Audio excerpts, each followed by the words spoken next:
네, 출애굽기 10강, 출애굽기 17장 말씀을 통해서 이제 이스라엘 백성들이 르비딤에 장막을 쳤지요. 장막을 쳤는데 이제 물이 없는 겁니다.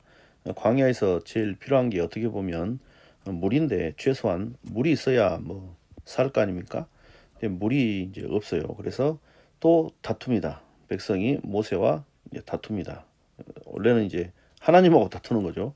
하나님 눈에 안 보이니까 보이는 모세와 다투는 겁니다. 그러면서 하나님께서 모세에게 이제 말씀을 해가지고 반석을 쳐가지고 그 반석을 쳐가지고 백성이 물을 마실 수 있도록 그렇게 합니다. 그래서 그곳 이름을 마사 또는 무리바 이렇게 이야기를 합니다. 반석에서 물이 나오는 내용이 되겠습니다. 이제 고대 중동 지역에서는 그 물이란 그 자체로 생명을 유지시켜 주는 귀한 것으로 인식이 되었죠. 그렇기 때문에 물은 하나님이 주시는 선물이고 은혜입니다. 그래서 이런 물, 비, 하늘에서 내리는 거 있잖아요. 이슬 또는 그 하늘에서 내리는 비로 만들어진 시내, 강, 샘물 이런 것들은 다 하나님의 은혜를 상징하는 그런 도구로 사용이 되었습니다. 또한 이런 물을 정결한 물이라 그렇게 생각을 했어요. 그래서 성경에서 비, 이슬, 시내, 강, 뭐 샘물 이런 언급되는 부분들은 다 하나님의 은혜를 암시하거나 나타내고 있는 그런 본문들이며 이것을 단순히 물이라고 표현하는 뭐 경우도 좀 있긴 있습니다. 이스라엘 백성들의 그 입장에서는 사실 마실 물이 없는 것이 문제입니까? 주님을 불신하는 것이 더 문제죠. 겉으로는 마실 물이 없어서 모세와 다툰 사건인데 실제로는 주님을 믿지 않는 것이고 주님께 원망하는 겁니다.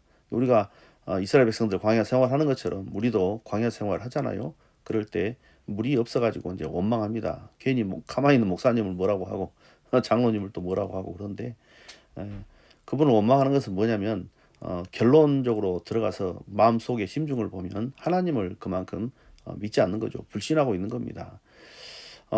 왜 제가 이렇게 말씀하냐면 고린도전서 10장 그 4절에 보시면 바울이 다 같은 신령한 음료를 마셨으니 이는 그들을 따르는 신령한 반석으로부터 마셨음에 그 반석은 곧 그리스도시라 그럽니다.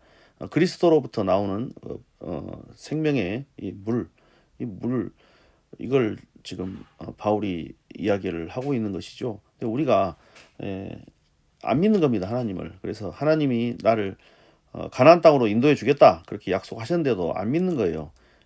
가다가 죽으면 어떨까? 또 어떤 문제가 생겨가지고 내가 또 어떻게 되는 거 아닌가 그렇게 생각하는데 하나님께 부른 사람들은 하나님께서 다 먹이고 입히지 않겠습니까? 지금까지 홍해를 건널 때부터 시작해가지고 지금까지 뭐 문제는 많이 있었지만 하나님께서 항상 구원해 주셨잖아요. 그래서 광야길을 걷는 사람들은 두 가지의 그런 마음을 가져요. 하나는 하나님을 믿고 가는 거, 그 다음에 하나는 하나님을 안 믿고 가는 거. 그렇습니다. 내가 기왕 광야 생활하면서 하나님을 믿고 그렇게 움직여야 되지 않겠습니까? 틀림없이 하나님께서 인도하시는 코스거든요. 그래서 똑같은 상황인데 어떤 사람은 믿음으로 가고 어떤 사람은 불신과 불평으로 가지요.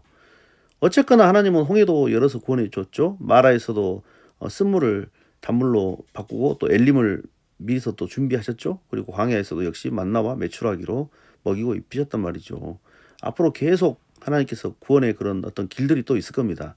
중요한 것은 내가 믿음으로 반응할 것인가 아니면 이런 일이 생길 때마다 계속 불신과 불평으로 반응할 것인가 그런 것이 중요한 것이죠. 분명히 하나님은 하나님께서 인도하시는 길 먹이고 입히고 또 인적 물적 자원을 공급하셔요. 그러니까 하나님을 신뢰하고 담대하게 광야길을 가는 우리 모두가 되기를 바랍니다.